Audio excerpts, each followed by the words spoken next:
Chapter 1: The Place and the Movies. What do you think of when you hear the word Hollywood? Do you think of wonderful films like Lord of the Rings, Star Wars, Titanic, or Gone with the Wind? Or exciting film stars like Johnny Depp, Will Smith, and Marilyn Monroe? Perhaps you remember the Hollywood sign in big letters in the hills. Or you think of famous roads like Sunset Boulevard or Hollywood Boulevard. Hollywood is different things to different people. Firstly, it is a place in California, in the west of the United States. But it is not a town. It is part of the big city of Los Angeles.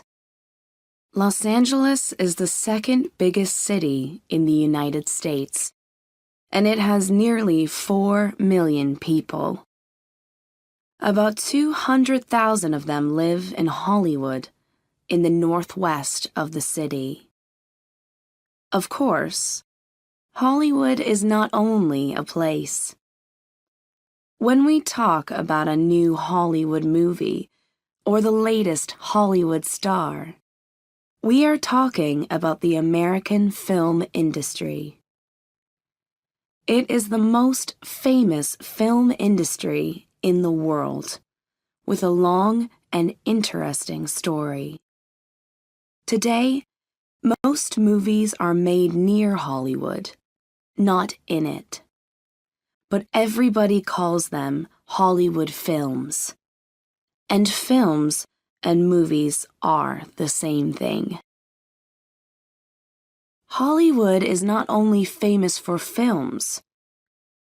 It is an important place for the music, television, and radio industry.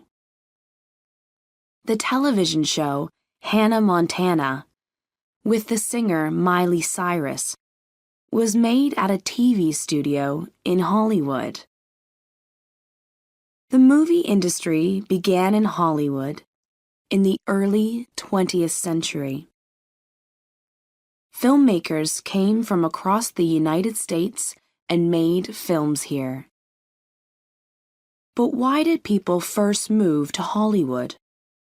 What was different about this small place in California?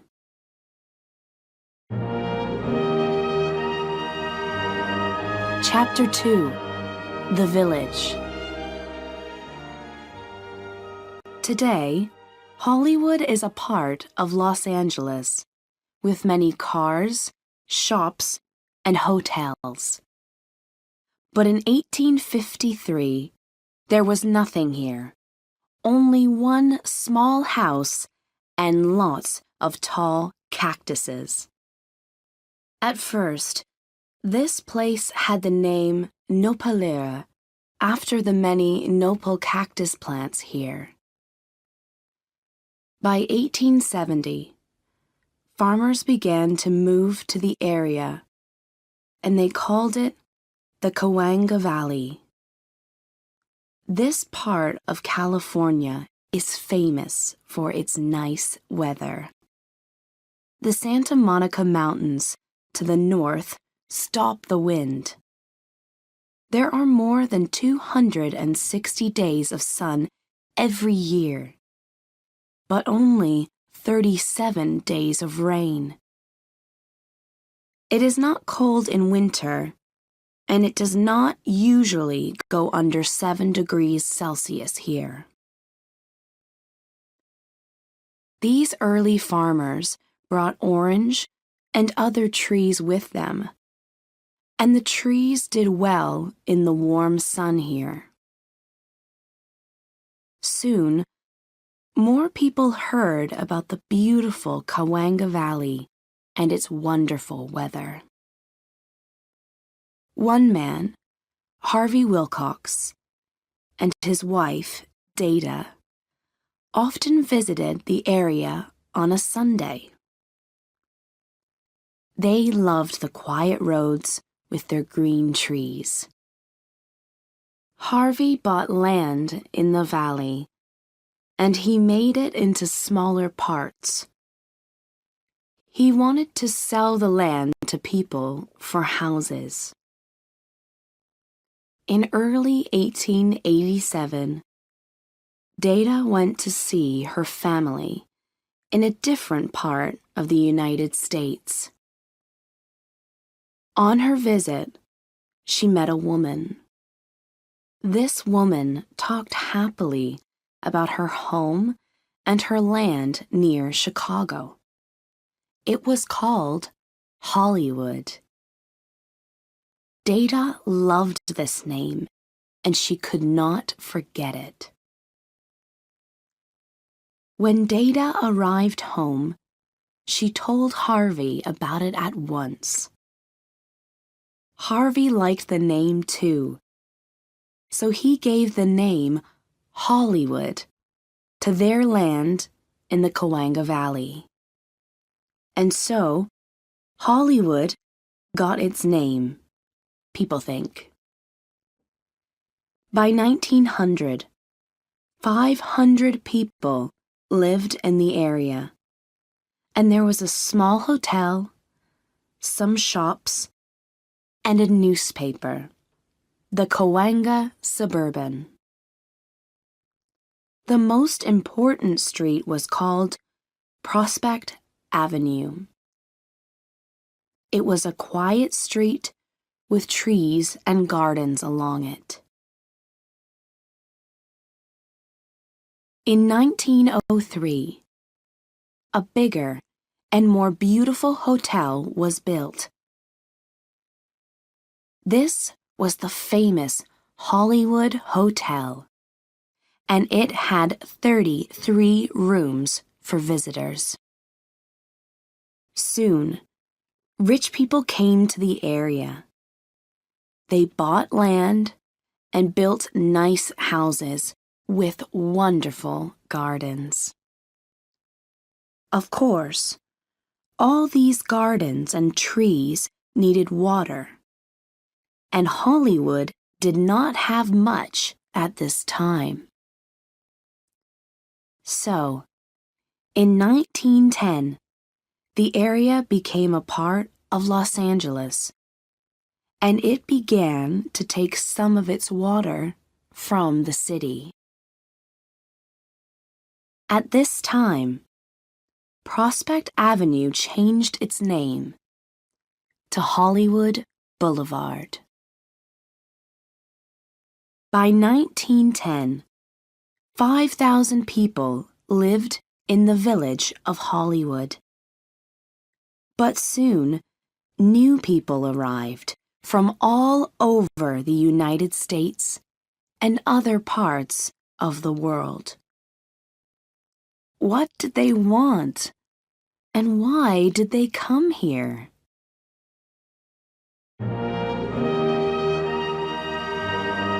Chapter 3: The Early Days. The story of the moving picture began in the late 19th century with a number of different inventions. In June 1878, a British man called Edward Muybridge made a moving picture of a horse in Palo Alto, California. In the early 1890s, W.K.L. Dixon and Thomas Edison of the New York Edison Company made two inventions: the kinetograph and the kinetoscope. The kinetograph was a big moving picture camera, and the kinetoscope projected the moving pictures in a box. But only one person at a time could watch these pictures. Soon after, in March 1895, the Lumiere brothers showed people in France a new invention: The cinematograph. This was a moving picture camera, but it recorded and projected the moving pictures too. It was better than the kinetograph because it was smaller, and a lot of people could watch the pictures at once. The new moving pictures, or movies, were very popular. At first, people watched them in places like hotels or shops. The movies were not very long. They were often under a minute. In the 1895 film, The Sea, by the Lumiere brothers, there were moving pictures of people in the sea. The movie was only 38 seconds long. By the early 1900s, there were better moving picture inventions, and a number of these were under the name of the New York Edison Company. But people needed to give money to Edison when they used their new cameras or projectors. When filmmakers worked in the New York area, men from the Edison Company sometimes arrived and took away their cameras. So people in the early film industry moved far from New York to places like California. In 1910, the director, D.W. Griffith, from the Biograph Film Company of New York, came to California with some famous actors: Lionel Barrymore, Mary Pickford, and Lillian Gish. He made a film in Los Angeles, but he looked for other interesting places, too. One day, Griffith visited the village of Hollywood. It was a truly wonderful place for a film, he thought. The people were friendly to filmmakers. The weather was good. And there were interesting things near here, too, like hills and mountains. Griffith made the first movie in Hollywood in February 1910. It was about California in the 19th century, and it was called In Old California. Like all films at this time, it was a silent movie. Actors did not speak in films for another 20 years. At 17 minutes, it was not very long, but it had a story. Other filmmakers learned about Hollywood, and the first film studio was built on Sunset Boulevard in 1911 by the Nestor Motion Picture Company. The director, Cecil B. DeMille, opened a studio in Hollywood in 1913. In 1914, DeMille made the first Hollywood feature film, a long film with a story. It was called The Squaw Man, and it was 74 minutes long. The movie was made for $15,000, but it made nearly $250,000 in the new movie theaters across the country. There was money in these moving pictures. People quickly understood this. Everybody loved the silent movies. The stories were easy, and there was exciting music, too. People could not hear the actors speak, but they could often read their words under the pictures.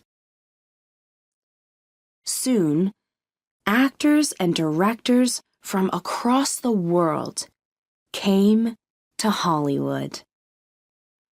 One young British actor, Charlie Chaplin, arrived here in the spring of 1913, and his first film, Making a Living, came out in 1914.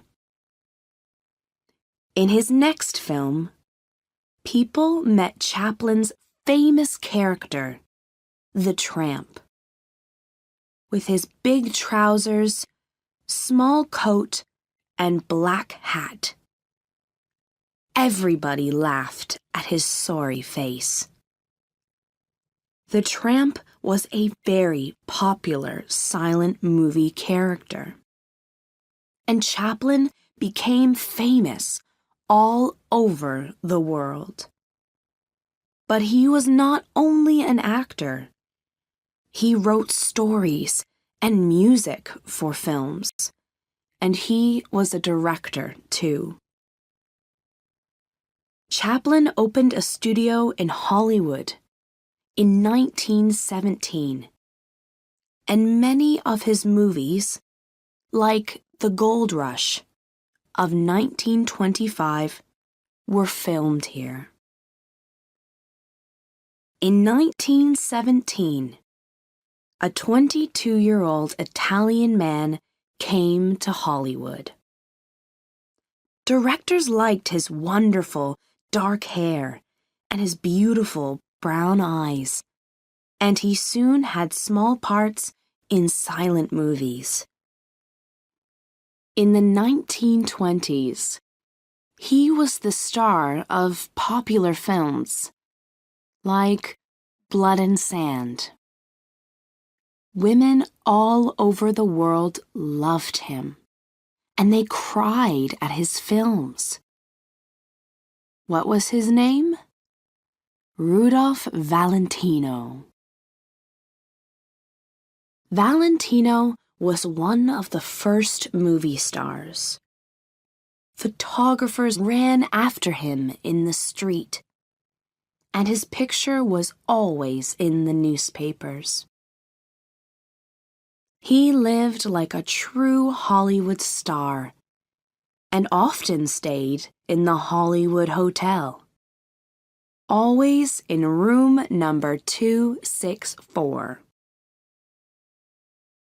In 1918, a company built expensive houses on the hills near Hollywood Boulevard. This was Whitley Heights, the world's first village for the stars. Valentino moved here in 1922, and it was later home to many famous people. But in August 1926, Valentino suddenly became ill and died. He was only 31 years old. When his body went through the streets of New York, 100,000 people came and said goodbye. Friends later brought his body home to the cemetery in Hollywood. By 1925, 130,000 people lived in Hollywood, and over 8 100 movies were made here every year.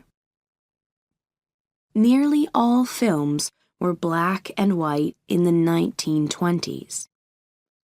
But the first color Hollywood feature film, The Toll of the Sea, came out in 1922. People could see the actors in color, but they still could not hear their voices. But in 1927, things changed, and many actors were not happy.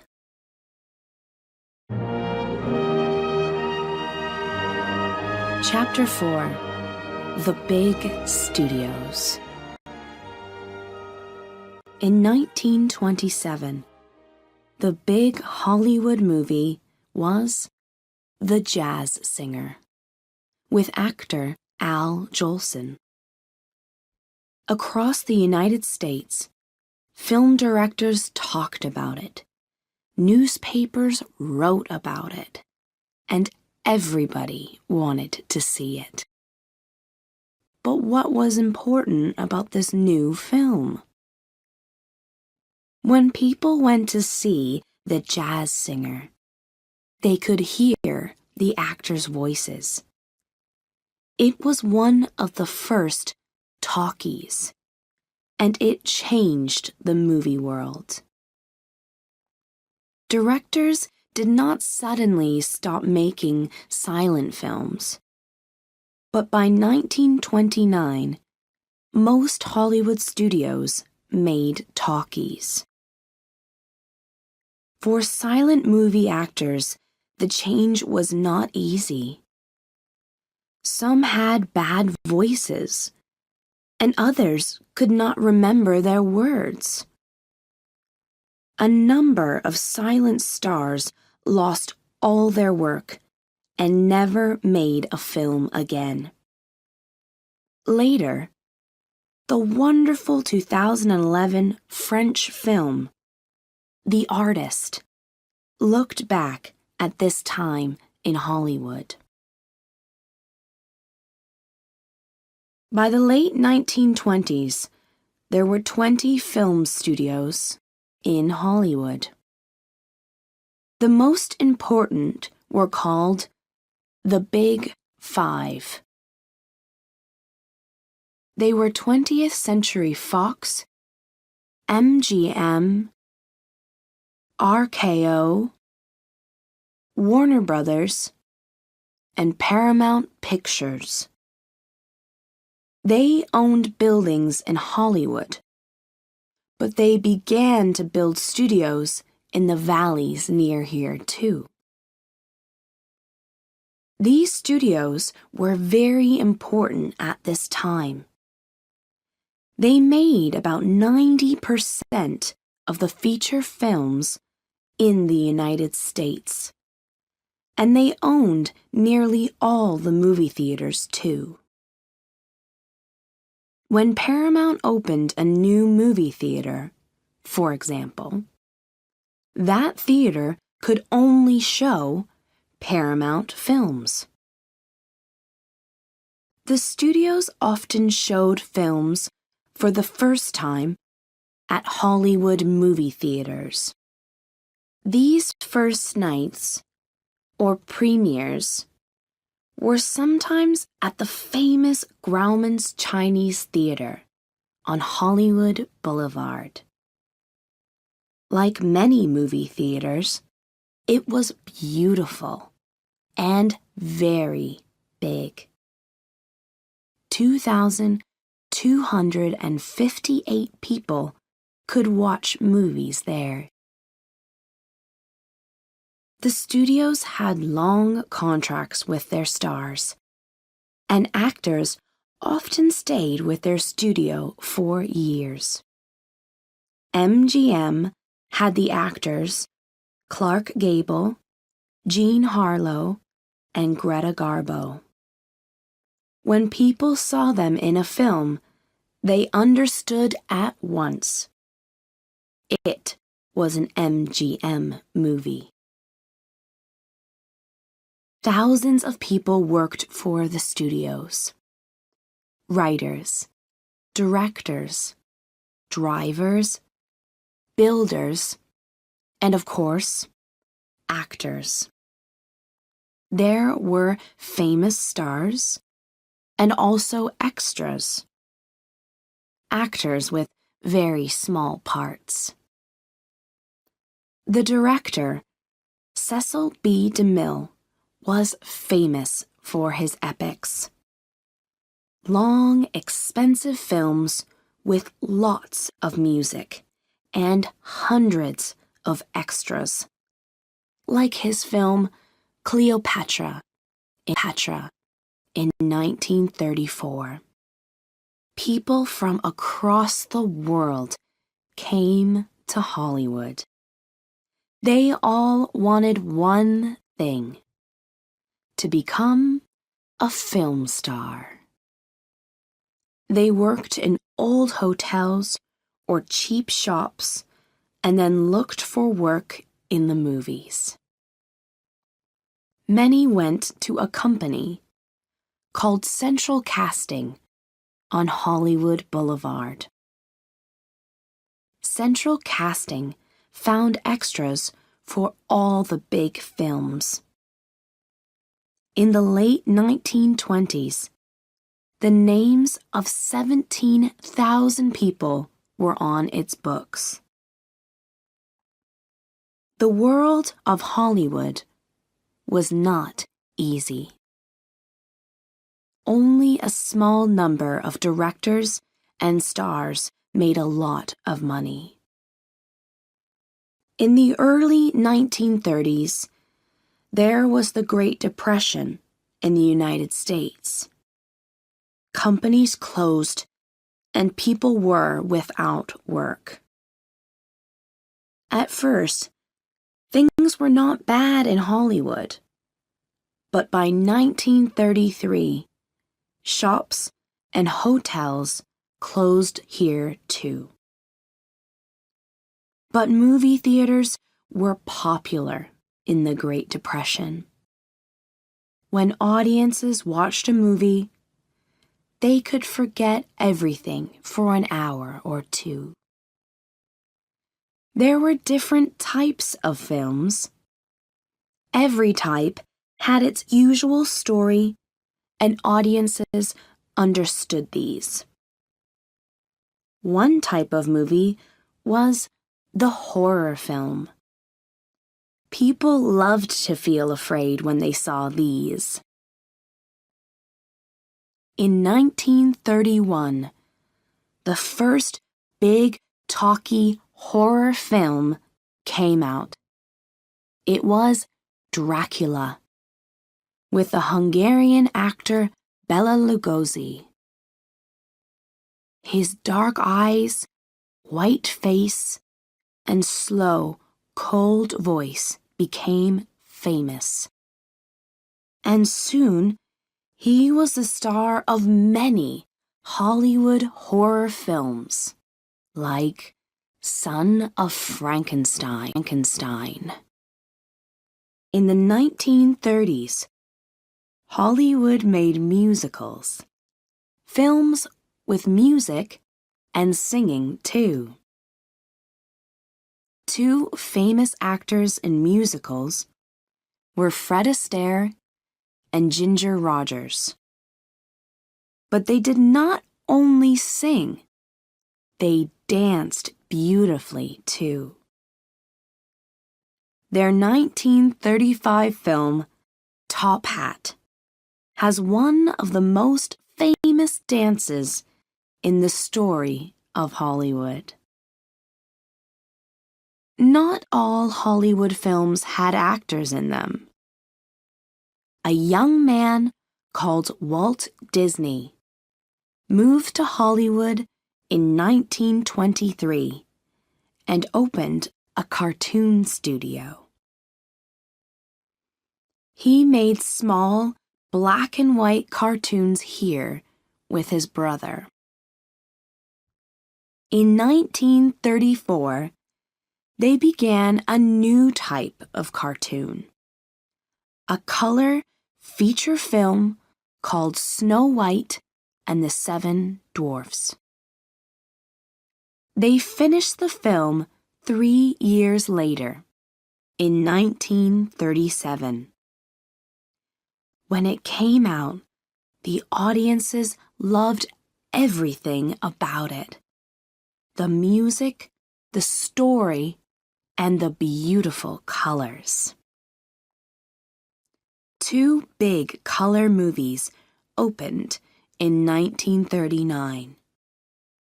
One was the MGM film, The Wizard of Oz. The story came from a popular book by L. Frank Baum, and it was made into a musical with actress Judy Garland. Her character, Dorothy, wore famous red shoes in the film. The actors in this movie all had exciting costumes and makeup. Many of them needed to arrive at the MGM studios at 5 o'clock every morning and stay for hours in the costume and makeup area. The second film came from a book too, Gone with the Wind by Margaret Mitchell.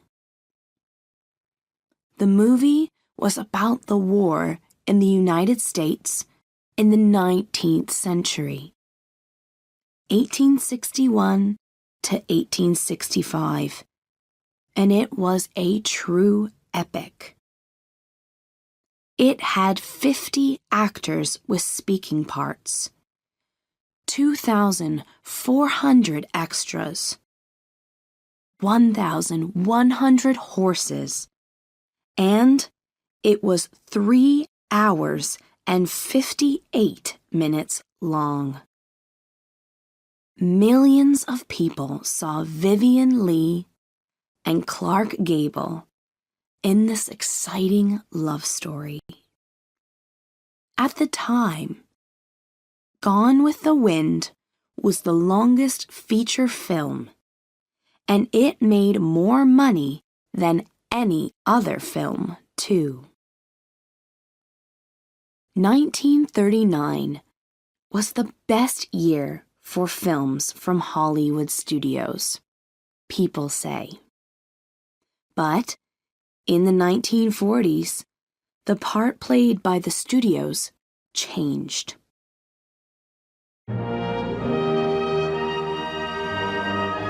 Chapter 5: Changes at the Studios. The Second World War from 1939 to 1945 was important in the story of Hollywood. In the years before the war, many European people from Jewish families arrived here because of problems in their countries. 2 of these were the directors Fritz Lang and Billy Wilder. Between 1939 and 1945, Hollywood made lots of war movies. People can easily forget most of these, but everybody remembers one black and white film. This is Casablanca from 1942 with Humphrey Bogart and the Swedish actress Ingrid Bergman. It is a love story in the dark world of war. Not all movies were about war. One 1941 film, Citizen Kane, was about Charles Foster Kane, a rich newspaper owner. Many people call it the best Hollywood film of all time. the writer, director, and most important actor was Orson Welles. He was only 25 years old. Hollywood moved away from the happy films of the 1930s. The new movies were often detective stories with bad, cold characters. They were made in black and white, with the actors' faces sometimes half in the dark. People later called this type of movie film noir. One film noir was the 1946 movie Notorious with Ingrid Bergman and Cary Grant. This exciting film, or thriller, had a British director, Alfred Hitchcock. He made many Hollywood thrillers, and he was famous for his very small part in every film. In 1948, the U.S. government made a big change in the film industry. Studios could not own movie theaters and show only their films in them. From this time, the studios stopped making lots of films every year, and they stopped their long contracts with the big stars, too. This was the end of the wonderful days for the Hollywood studios. The studios had a different problem, too. This time, it was not the government. It was a new thing in people's houses: the television. In 1950, about 6 million U.S. homes had a TV, and by 1960, 60 million homes had one. Now, some people stop going to the movies every week. Many old Hollywood film studios began to make TV shows. Some studios made bigger, more exciting films too, all in wonderful color. And epics were popular again. In 1959, there was the $15 million movie Ben-Hur, about Rome long ago. It was by the director William Wyler. This movie, with actor Charlton Heston, was made over 7 years with 8,000 extras and 100,000 costumes. In the 1950s, people wanted to forget the dark war years. They were interested in happy films again, like Disney's 1950 cartoon Cinderella, or the 1952 musical Singing in the Rain with actor Gene Kelly. In 1959, audiences laughed for hours at Some Like It Hot by director Billy Wilder. The film had the actors Tony Curtis and Jack Lemmon, and a beautiful 32-year-old actress, Marilyn Monroe. She became one of the most famous faces of Hollywood, but died in 1962 when she was only 36. Other Hollywood stars died young, too. One actor, James Dean, was called the first American teenager. He was in only 3 films. Most importantly, the 1955 movie Rebel Without a Cause. But he died suddenly in a car accident before the film came out. He was 24 years old. Music for teenagers became a new industry. Music companies opened in Hollywood, and studios soon made movies with singers like Elvis Presley. Excited teenagers stood and danced in movie theaters when they saw his films, like Jailhouse Rock in 1957.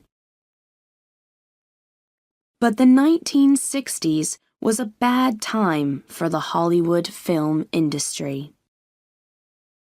The expensive 1963 epic Cleopatra, with Richard Burton and Elizabeth Taylor, lost a lot of money. And that year was the worst for the U.S. film industry. Only 121 films were made. Many old Hollywood studios had money problems, and they sold their buildings, land, and wonderful costumes too. In 1970, MGM sold 2 of Dorothy's beautiful red shoes from The Wizard of Oz for $15,000. By the 1970s, Hollywood was a different place from the 1940s. A big road now went through the area, and the Whitley Heights village was in 2 halves. Many old buildings were no longer there. In 1956, builders took down the Hollywood Hotel, once home to Rudolph Valentino. When visitors came to Hollywood in the 1970s, many did not like the area.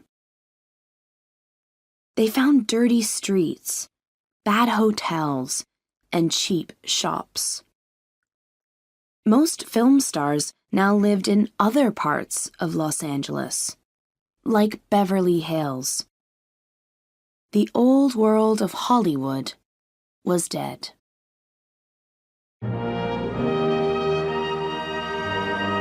Chapter 6: New Hollywood. By 1970, there was only one big film studio in Hollywood. That was Paramount Pictures. All the others were in places in the Los Angeles area, like Burbank. In the 1970s, new directors came to Hollywood, like Francis Ford Coppola, Martin Scorsese, and George Lucas. They went to film school, and they were interested in Italian and French movies from the 1960s. One young director, Steven Spielberg, made a thriller called Jaws, about a shark in the sea near a small American town. This 1975 film was very expensive, at $9 million. It came out at a popular time of year, the summer, and it opened in about 450 movie theaters at once. Jaws was a new type of film, a blockbuster. These films need a lot of money, but they make a lot of money too. and are very popular. One 1977 blockbuster changed the film world. This was the science fiction movie Star Wars by George Lucas. It became famous for its characters and special effects. Many of these special effects were made with computers, and people called these moving pictures computer-generated imagery, or CGI. After audiences saw Star Wars, they could go to the shops and buy Star Wars things too. It was one of the first films with merchandising. There were Star Wars pens, watches, clocks, bags, and many other things. In 1972, the Philips Company began to sell home video recorders for about $2,000, and families could watch Hollywood movies at home. Home videos made lots of money for the movie industry. When Steven Spielberg's 1982 blockbuster, E.T. the Extraterrestrial, went to video, it made more than $75 million in the United States. One type of movie had merchandising and was very popular on video. This was the superhero film, like the blockbusters Superman in 1978 and Superman 2 in 1980. Later, in 1989, there was the first of a number of big Batman films, and in the 2000s, the X-Men movies. In the 1990s, there were big changes in the movie world. Firstly, many movie theaters had a number of rooms now, and they could show more than one film at once. This was called a multiplex. The world's biggest multiplex opened in Madrid, Spain, in 1998.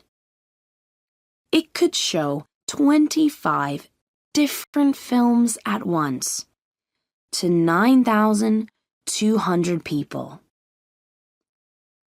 New digital technology was important for filmmakers. Directors could now put Hollywood actors into old films. The 1994 film Forrest Gump showed Tom Hanks with famous people from earlier times, like John F. Kennedy. Other movies, like the 1996 science fiction film Independence Day, were made truly exciting with CGI pictures, too. The biggest 1990s movie was Titanic. This 1997 blockbuster by director James Cameron, with Leonardo DiCaprio and Kate Winslet, told the story of the last days of the ship, the Titanic. It was then Hollywood's most expensive film of all time, at about $200 million. And it made the most money, too. $1.8 billion across the world. Digital technology came into the home, too, in the late 1990s. People stopped using videos and they bought DVD players. DVDs had a better picture and often showed more things from the film. Cartoons changed with the new technology, and studios began to make cartoons with computers in the late 1990s and 2000s. There were the 4 Shrek films, all with the exciting Shrek characters, the Toy Story films, and Finding Nemo. When a movie was popular, like Shrek, the studios often made a film series, a number of different films about the characters. Other film series at this time were Pirates of the Caribbean, Harry Potter, and the Twilight Saga. In the early years of the 21st century, film companies made more movies in 3D. Of course, 3D technology was not new. Audiences watched 3D films in the 1950s, but the 3D glasses were not very good, and people could not see the 3D pictures well. In 2009, everybody wanted to see one film in 3D: James Cameron's science fiction movie, Avatar. After only 3 weeks, it made more money than his earlier blockbuster, Titanic. 3D films are not always popular with audiences, but some movie companies like them very much. Are there going to be a lot of 3D films in the future? We can only wait and see.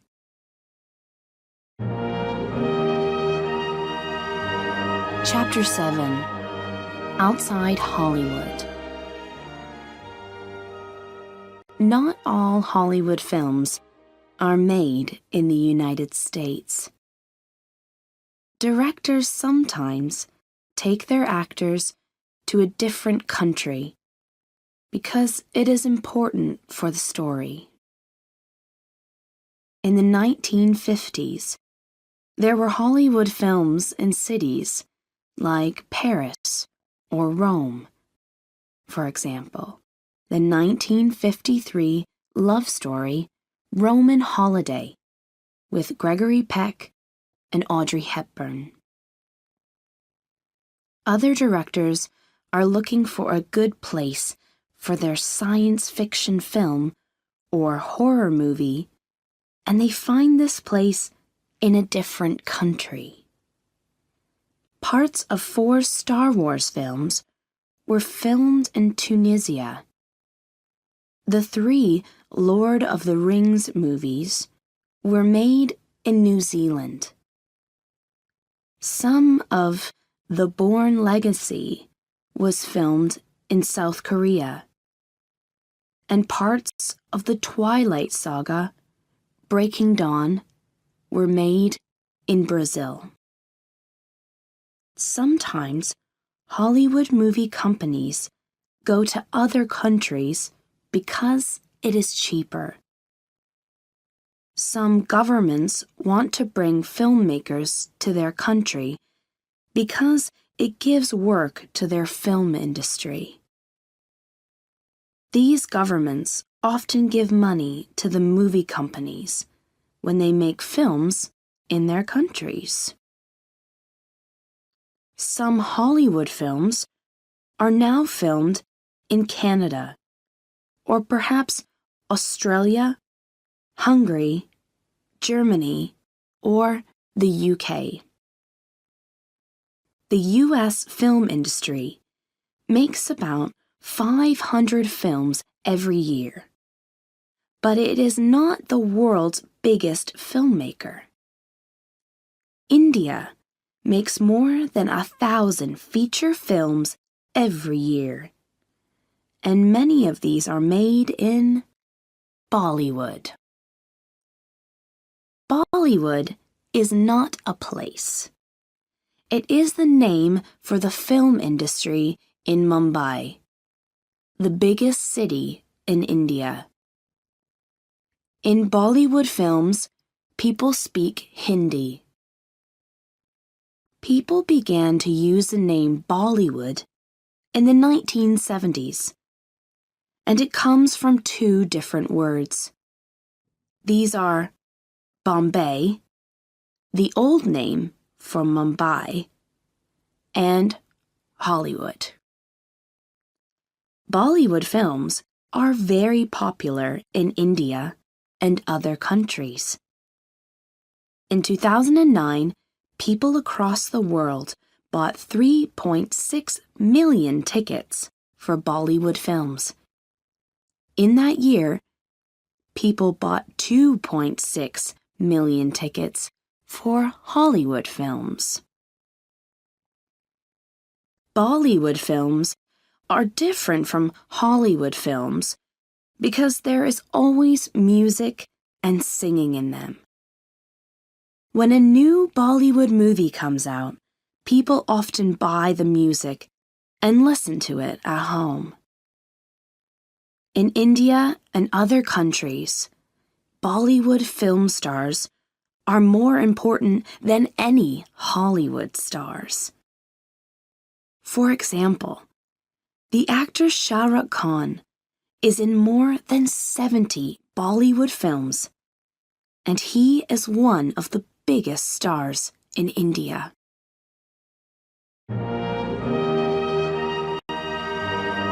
Chapter 8: The Oscars. Every year in late February or early March, movie stars come to the Dolby Theatre on Hollywood Boulevard.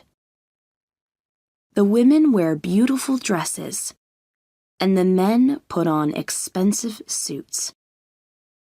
Hundreds of photographers take pictures of them when they walk slowly into the theater. Why are they here? It is time for the Oscar Awards ceremony. The true name of the Oscar ceremony is the Academy Awards ceremony. In the 1920s, a number of important Hollywood people wanted to give awards in the new world of film, and they had their first ceremony in 1929. They gave out 15 statuettes. These were later called Oscars. Now, there are more than 20 Oscars. The most famous Oscars are for the Best Actor and Best Actress, and the Best Picture. But there are other Oscars. For example, for the Best Costumes, and Best Hair and Makeup, too. Katharine Hepburn has the most Best Actress Oscars with 4. And Daniel Day-Lewis has the most Best Actor Oscars with 3. The films with the most Oscars are Ben-Hur, Titanic, and The Lord of the Rings, all with 11 Oscars. The oldest and youngest winners of an Oscar for acting are Christopher Plummer at 82 and Tatum O'Neal at 10. One Oscar is for the Best Foreign Language Film, for films not in English. Italy is the country with the most movies with this Oscar. For example, The film Life is Beautiful won the 1998 Oscar. Other movies with this Oscar are All About My Mother by Spanish director Pedro Almodóvar, Kolya by Czech director Jan Sverek, and Okurabito by Japanese director Takeda Yojiro. When a person wins an Oscar, they come to the front of the theater and take the Oscar statuette. Of course, the winners then need to say something, make a speech. Actress Greer Garson gave the longest speech in 1943 at 5.5 minutes. Now, the winners cannot speak for longer than 45 seconds. The quickest speeches were from actor William Holden in 1954 and director Alfred Hitchcock in 1968. They said 2 words: "Thank you."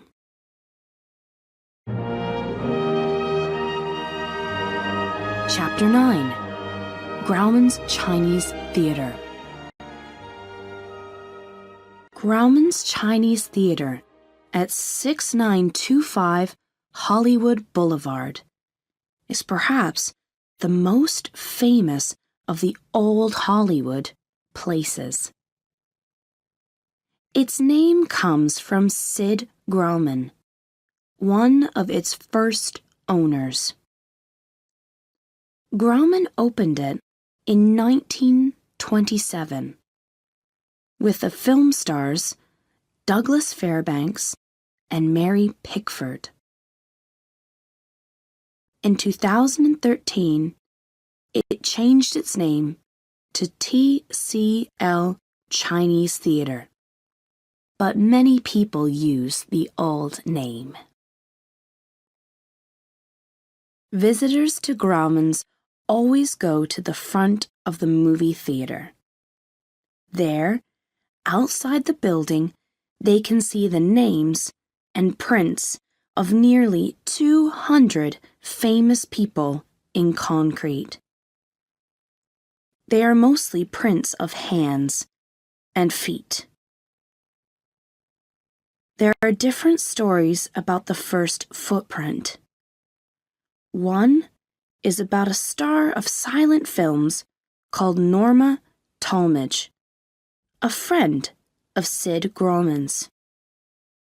One day in 1927, she stopped her car in front of the theater, and she put her foot into some new concrete by accident. This made a footprint. Soon after, Sid Grauman began to ask other stars for their footprints in ceremonies at the theater.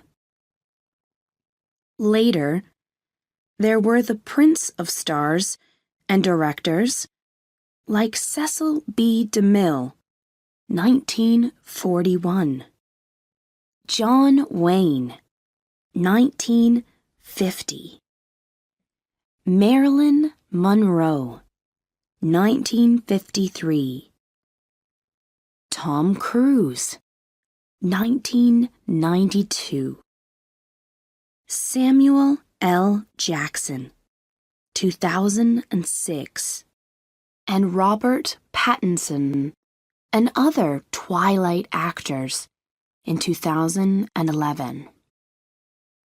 Some prints are a little different. Betty Grable left the print of her famously beautiful legs in 1943, and Whoopi Goldberg did a print of her hair in 1995. There are the 1984 prints of the Disney character Donald Duck and his voice Clarence Nash, too. Many visitors to Grauman's take photos of the famous sidewalk along Hollywood Boulevard and Vine Street, too.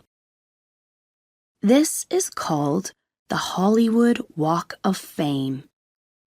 There are more than 2,400 stars with people's names along 2.1 kilometers of sidewalk. The stars are for singers, actors, directors, and people from the early days of moving pictures, like Thomas Edison and the Lumiere brothers. And there are stars for animal actors, like Lassie the dog. When a famous person dies, people come to their star on the Hollywood Walk of Fame. When Elizabeth Taylor died on the 23rd of March, 2011, people put flowers and photographs on her star.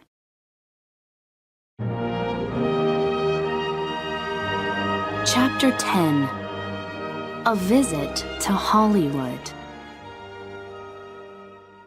Hollywood is now a nicer place than in the 1970s, and millions of people come here every year. In some streets, visitors can look up and see the famous Hollywood sign, 14 meters tall. This was built in 1923 on Mount Lee, part of the Hollywood Hills. It was a sign for an area of new houses, and at first it said Hollywood Land. But in 1949, it lost land and became Hollywood. Over the years, the sign became very old. So in 1978, a number of film stars gave a lot of money for it. Now, it looks better again. Visitors interested in Hollywood stars go to the Hollywood Forever Cemetery. Many actors and directors are here, like Douglas Fairbanks, Cecil B. DeMille, Norma Talmadge, and Rudolph Valentino. There are famous stories about Valentino. After he died on the 23rd of August, 1926, a woman in a black dress visited the cemetery every year on the 23rd of August. She put red flowers on Valentino's name. You can find wonderful photos of old Hollywood at the Lasky DeMille Barn. This studio is important because DeMille made the first Hollywood feature film here in 1914. It is across the street from the Hollywood Bowl. There, you can sit and listen to music under the night sky. For families, there is Universal Studios near Hollywood. It has over 4 million visitors every year. Universal is a working film studio, but there are many other things to do and see. When visitors arrive, they sit on a little train and then go through different places from famous films, like Hitchcock's Psycho and Spielberg's War of the Worlds. Often visitors want to see movie stars, but this is not always easy. Many do not live in Hollywood. When they go out, they often arrive in a car with black windows. Perhaps the best times to see them are premieres or the ceremonies for a new star on the Hollywood Walk of Fame.